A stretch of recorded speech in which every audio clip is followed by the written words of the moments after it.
This is Zach Log the Great, and I am here tonight with my friend Nate.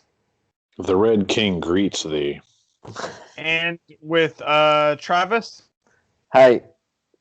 And we are getting together tonight to talk about Shakespeare Sonnet 116, which starts, "Let me not to the marriage of true minds admit impediment." But as usual, before I get to that, if you like my work, if you would like to support me, you can go to subscribestar.com/Zachlog-the-great. Also, whichever platform you are watching this on, it should also be appearing on two others. I am on YouTube, I am on BitChute, and I am on lbry.tv. So you can find me on you can find this video on any of those, and if you, as I, are worried that YouTube is going to kick me off someday, you can subscribe on one of those other platforms, and you should be able to still find my work. And on LBRY, you can actually get paid for watching. So that's not bad. And unlike on YouTube, I get paid for you watching, as I can get paid for you watching as well. So that's also not bad. Anyway, that is all the introductory material. And having said that, let's see. Travis agreed to read the poem for us, so I am going to put it up on the screen. And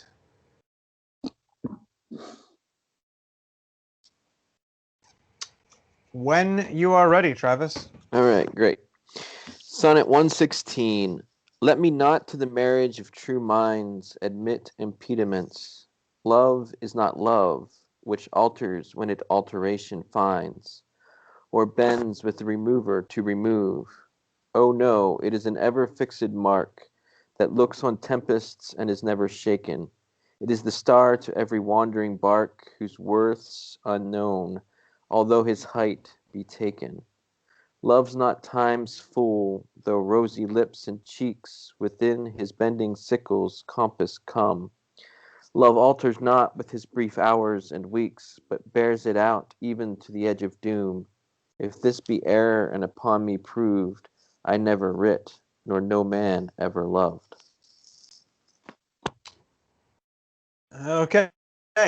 And thank you, Travis. So, Nate, would you like to get us started off?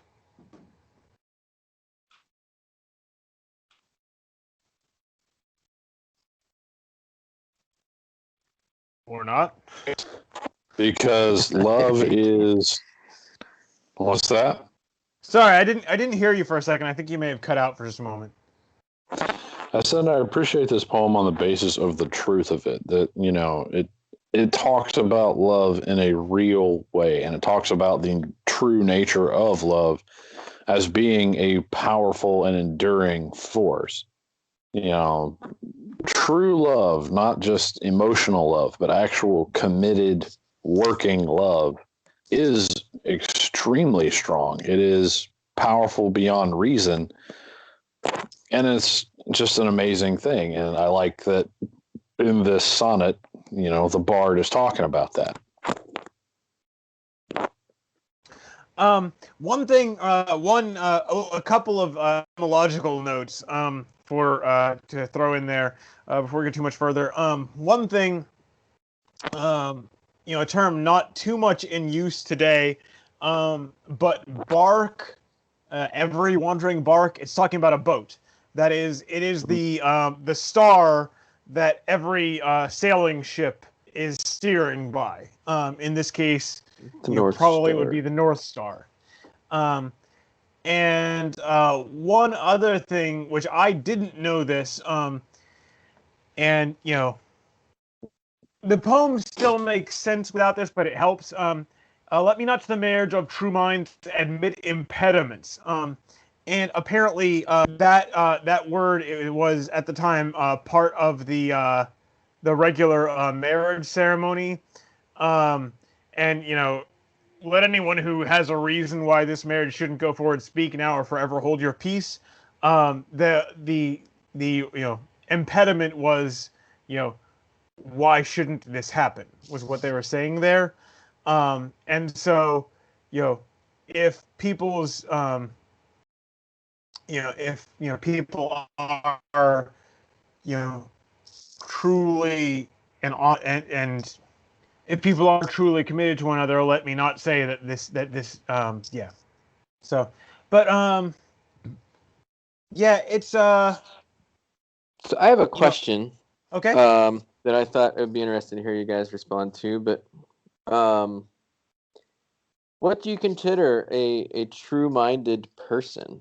I mean, that first line where he says, "Let me not to the marriage of true minds admit impediments." Well,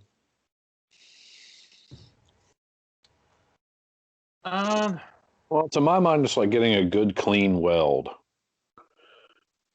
It means that you're not trying to join these things together with a bunch of stuff slathered on top of it. It's not, impediments, to be honest. Right. They're going to go through the heat here presently. The living and the joining of souls and lives.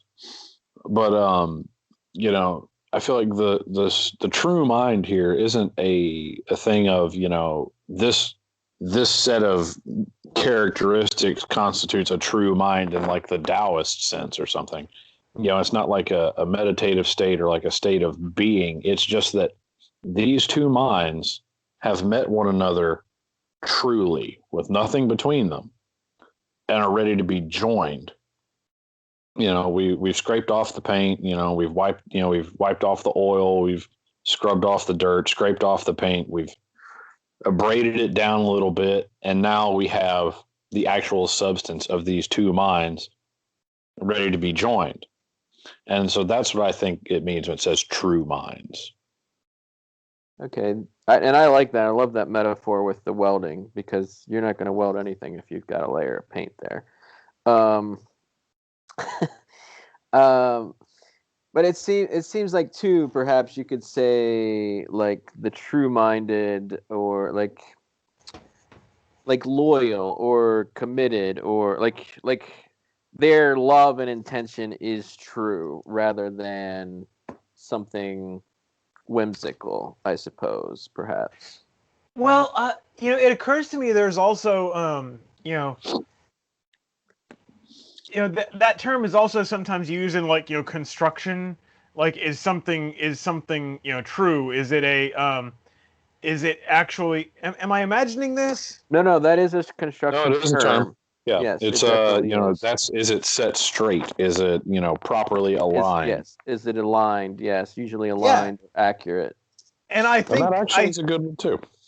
Yeah, I think that one fits here pretty well. Like, are these people honest about their intentions? Are they taking this seriously? Or, to be fair, having been married for 10 years now, are they taking this as seriously as they can, given the limited information they have at the time? It's fun. I think this is the first time that we've had three separate sort of ideas of what to say, and I can honestly agree with all of them.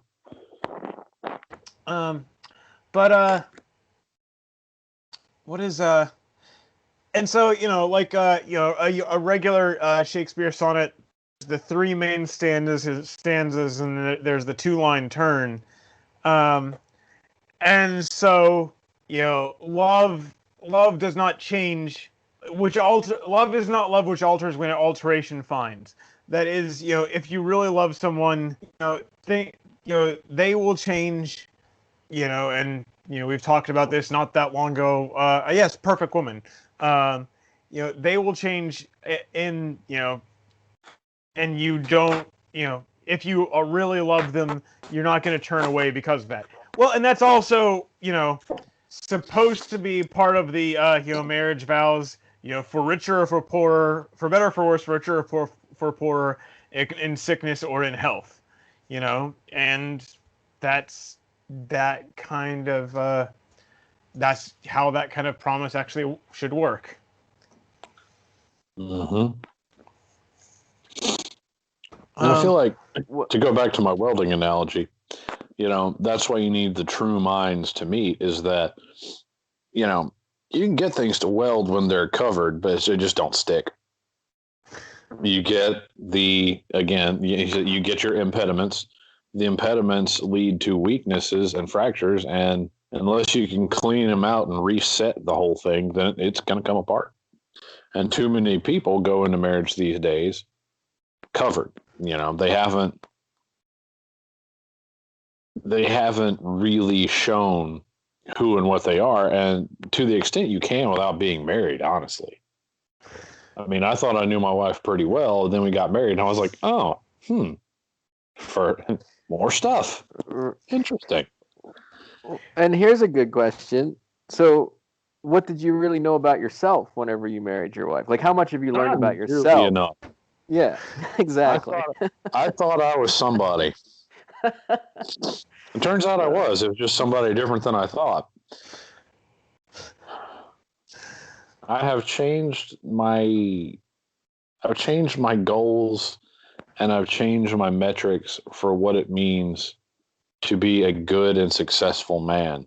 And not that I've revised them down. I've just started to allocate my my concerns into different areas. I'm less worried about being the guy that's making a bunch of money. I want to make enough. I want to provide properly, for a comfortable life. But mostly,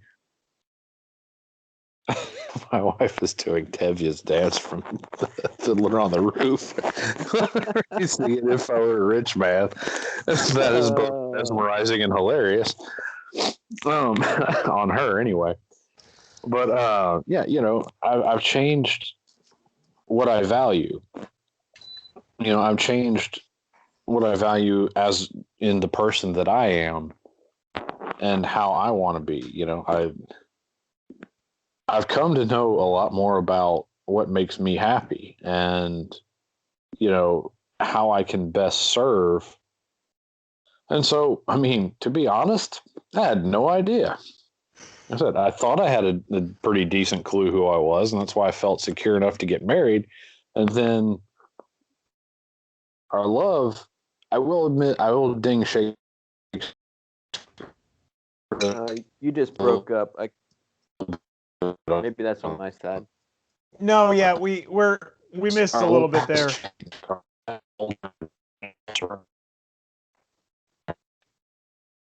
Has altered upon finding alterations, but it's altered to a better state. We have improved our love as we have improved who we are. And so, like I said, our meeting of true minds, again, it was our surface, just sort of touching up. And then through the process, we've really managed to sort of melt down and blend together like you do. It's been a good run.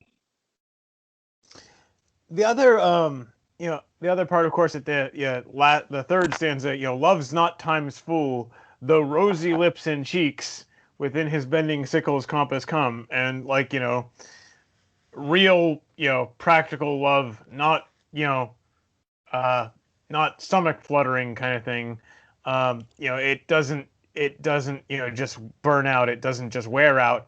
Although the simple physical attractiveness, which is often the start of that, that changes, and you don't have that simple beauty of youth anymore necessarily, or at least not the whole time. And it's the dancing flame descends through water and becomes the earth, as we talked about with the perfect woman. But the earth is beautiful in a very different kind of way. The beauty of strength and stability.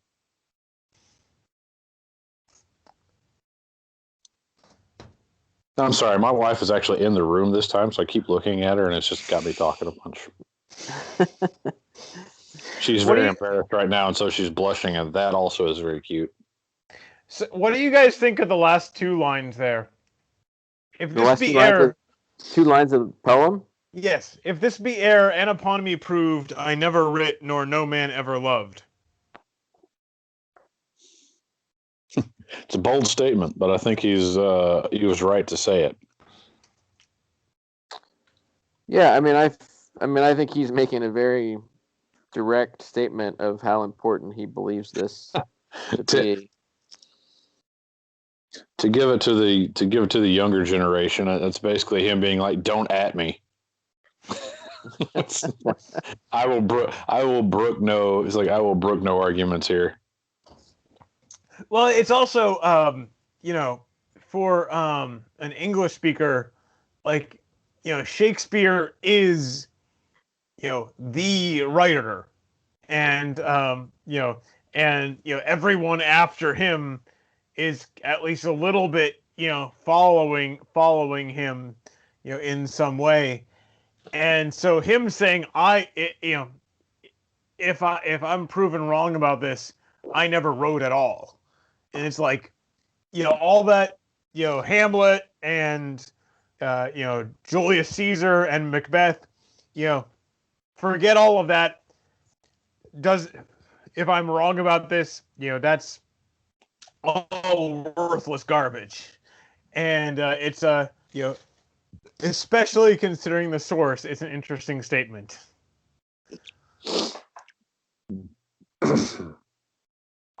Well, as you can see, we all believe he did a pretty good job making the statement.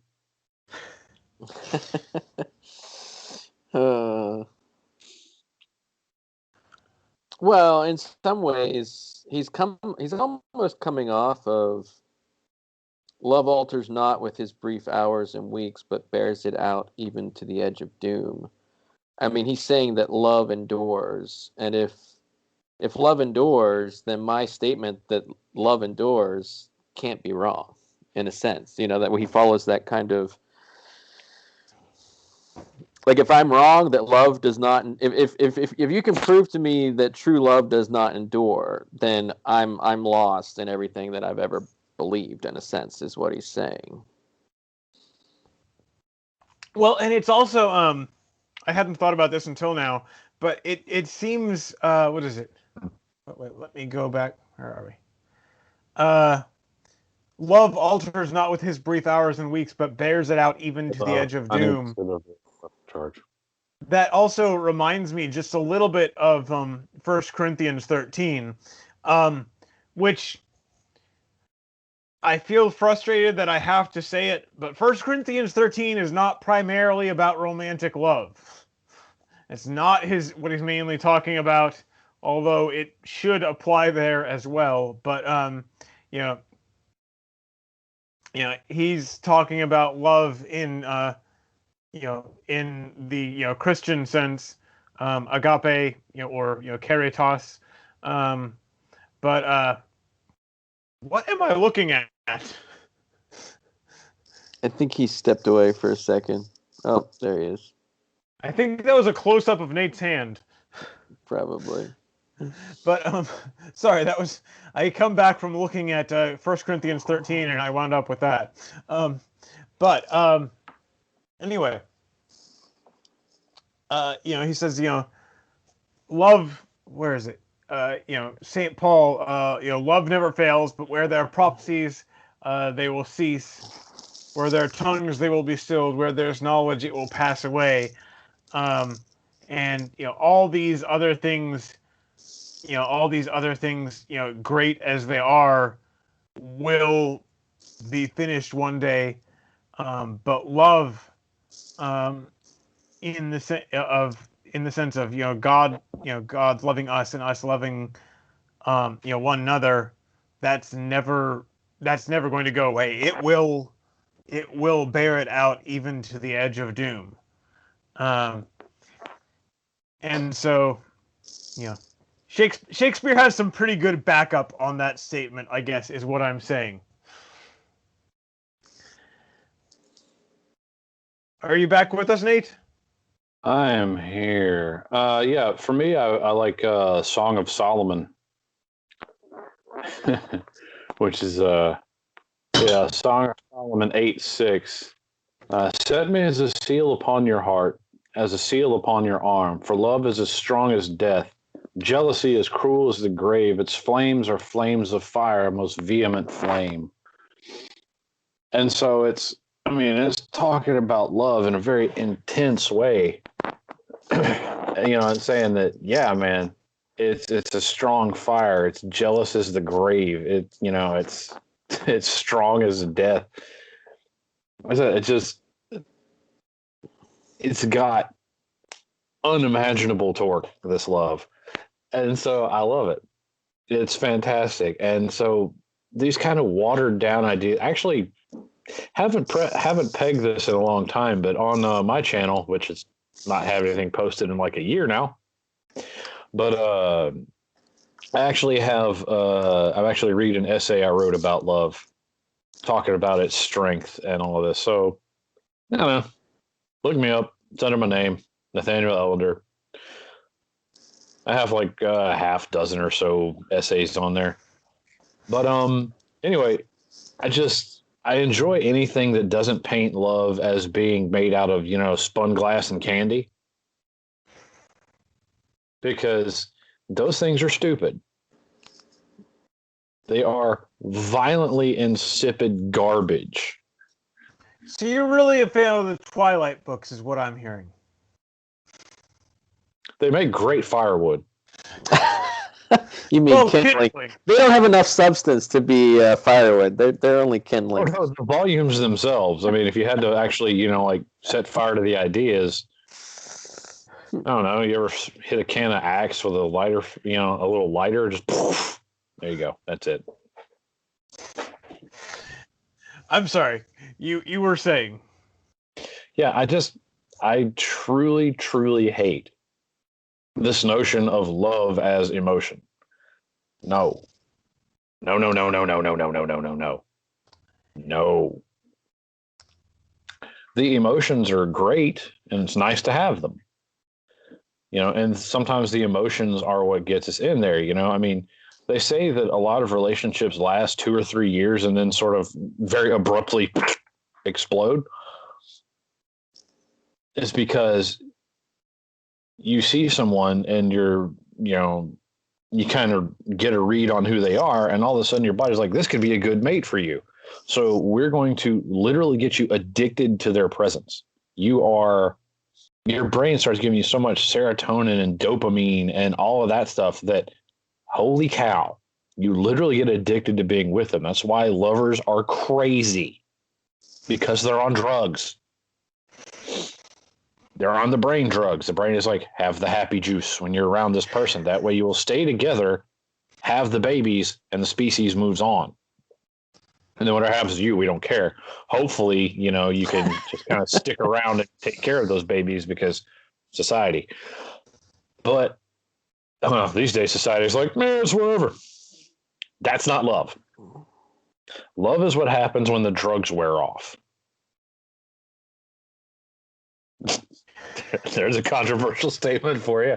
Old Cosby's over there like, bippity boo, he's right. But no,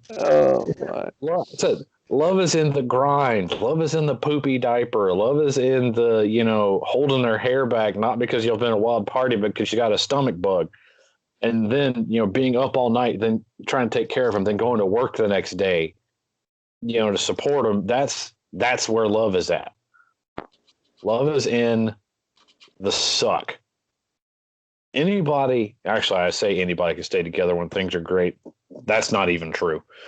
But it's easier to stay together when everything's roses and, happy juice from your brain. It's a lot harder when it's like, I am not going to get anything out of this. I'm giving this up solely because it's what I should do, because because I said I would. It is just that boneheaded commitment to be like, I'm just going to headbutt my way through this situation because, hey, I made a promise and I'm going to keep it. And you know what?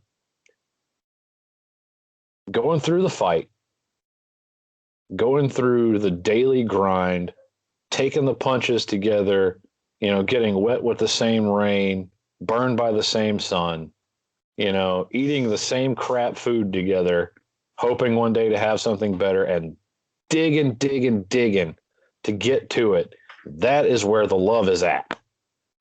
The love isn't in a wedding dress. The love isn't in, your little housewarmings and, the tchotchkes and the thing that says, Ellender family established, in 2010. The love is in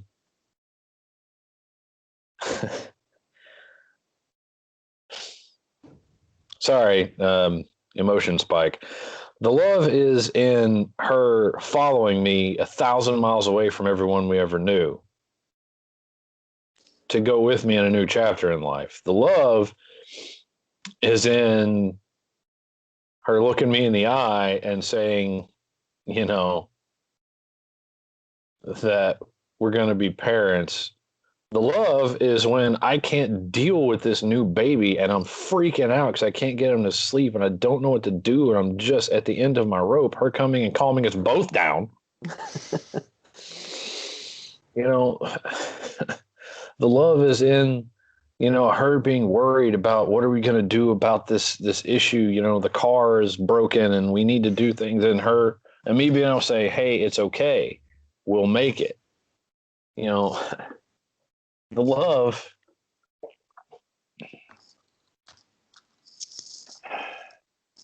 so just the love is in the living. The love is in the fight.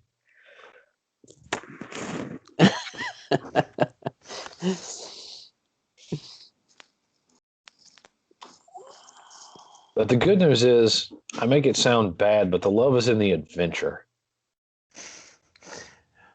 Well, that said she's followed me over the horizon more times than I can think about. And one of my favorite songs, and I suggest you all go look it up the instant you're done here, is check out, his name is Andrew Peterson. He sings a song called Canaan Bound. And that is sort of our song because it's always, we've had to restart like 3 times, maybe 4 times since we've been married. And she's never been the person saying we shouldn't do this or you're a fool or you're crazy. She's always like, all she's ever told me is, hey, I'm here. Let's do it. And that's the love. I've spoken a lot to say that love is hard to do. But when you do it, it's hard to lose. You can't fall out of love if you were ever in it truly. The only way to get out of love once you've been in it is to fight. And what a stupid fight to have. End round. So what was one thing you said in there? What is it? It's the adventure, which reminded me of course, one of. Actually, I think this is one of the first things I remember hearing from G.K. Chesterton. Just this quote, and I think seeing a couple other people refer to him made me curious enough to go find other things. And he said, "What is it? An adventure is only an inconvenience, rightly considered. An inconvenience is only an adventure, wrongly considered." And so, and like the poem says, it looks on tempests and is never shaken. And it's not, you're not going to have tempests because, if you're together for, more than a month, you will.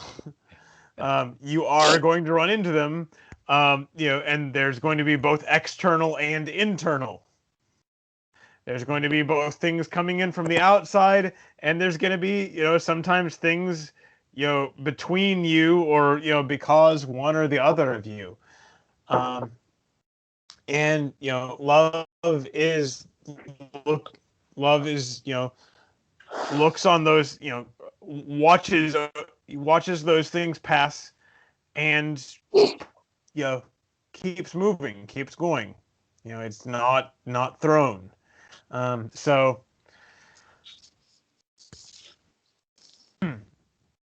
let's see. Travis.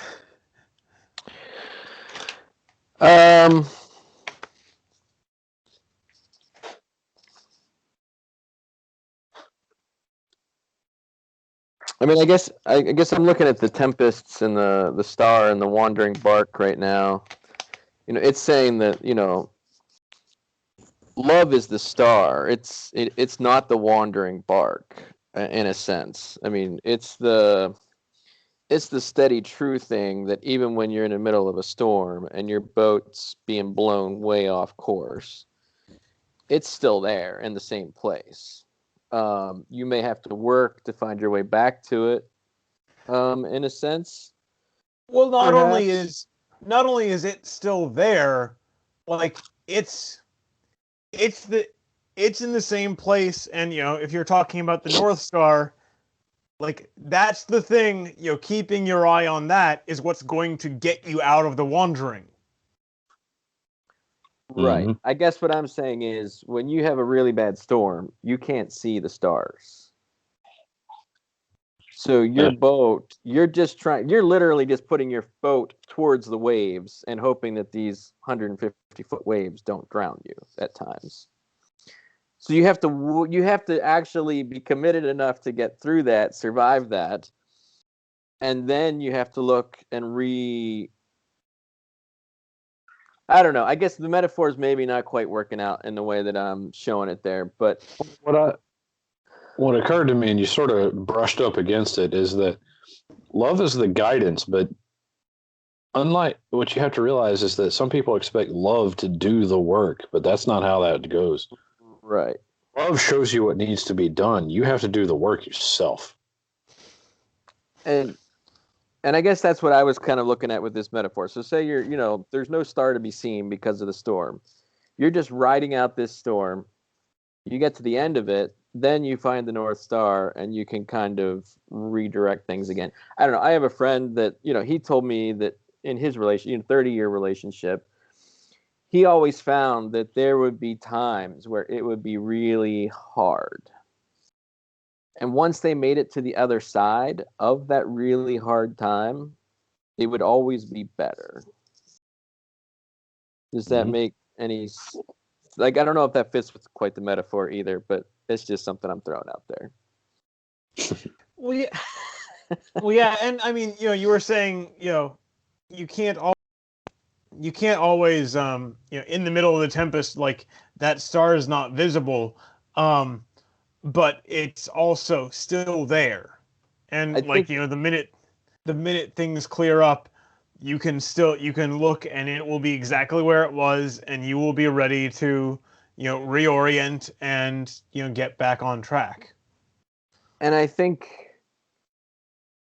that's what's hard, and that's what probably ends a lot of relationships is you're in that storm and one or both of you forget that there is a North Star that you are going to see at some point. Well, yeah, and that's, you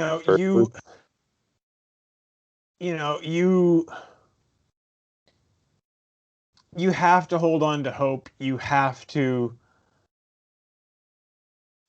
keep in mind that however bad things get, like, at the worst of times, this isn't forever. Like, it doesn't matter how bad things get. There is the other side of this storm. This too shall pass. Or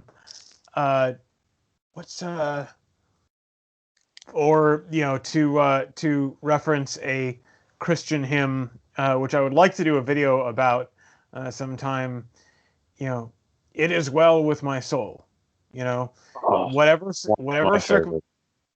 Do you know the story behind that, by the way? Oh, yeah.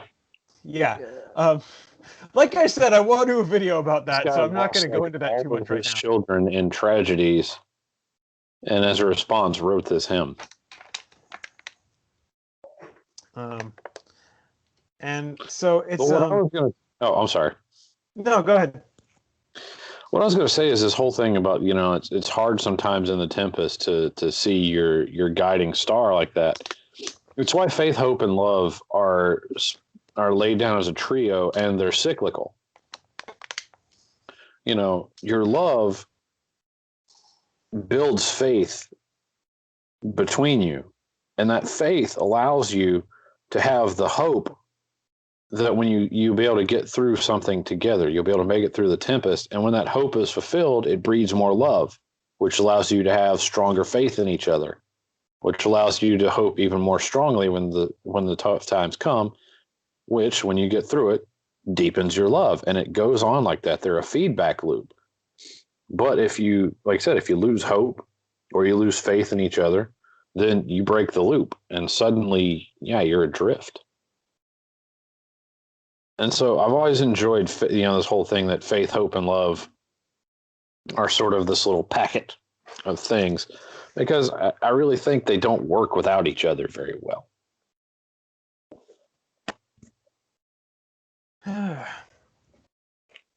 Okay, well, I don't know. I think I've covered most of what I wanted to say on this one. Travis, how about you? Any last thoughts here? No, I think I'm good. Nate, last call, or did we get it? Travis, you're a single man, right? I am. Well, then, this is to you as well as to the other single folk out there. It is difficult sometimes to understand exactly what love will do to you. And you're going to go into things with expectations about what love is and is like and what it looks like. It's kind of like the COVID vaccine that way. It's difficult to understand what it's going to do to you. Thank you, Sean. You're going to have ideas that you've gotten from one place or another. And I'm here to tell you they're wrong. In some form or fashion, they're wrong. And that's a good thing. Because the true nature of love, exercised properly over the course of time, is richer and sweeter than you can imagine, and it is worth holding out for. It is not rare, as some people would have you believe it, because that's to say that it's, something naturally occurring and that you just have to happen upon it like it's gold or something. No, it's like carbon. It can be very plain or very beautiful. You can happen upon it to an extent, or you can make it yourself. And you can make it to be a lot of things, and it is almost infinitely variable in the forms it can take. And sometimes it's just dirty. It's dirty and just difficult, and it might kill you. But I'm here to tell you, it is a wonderful, beautiful thing. Don't stop searching, but don't expect it to last based on feelings. When you find the feeling, wonderful. That's good. That's sweet water. Plant your crops and grow and build something. And then you'll find out that your harvest that you got is love. So just for all of you out there, you lonely single people, or even you happy single people, whatever, or you deadly depressed single people, especially you guys, it's out there. You can find it. But the good news is you don't have to just find it. You just need to find a place you can build it and then settle your guts for the work, because here it comes. So it's out there. Get it. Okay. Well, thank you both for joining me tonight, and a slightly belated thank you to I'm trying to a stretch my arm and punch this chair. That's good. slightly belated thank you to Mr. William Shakespeare for giving us something to talk about tonight. Don't you hear he died? It wasn't that long ago. It was of COVID. I'm pretty sure. All right, and I will hopefully catch you guys soon. All right. See ya. Have a good night.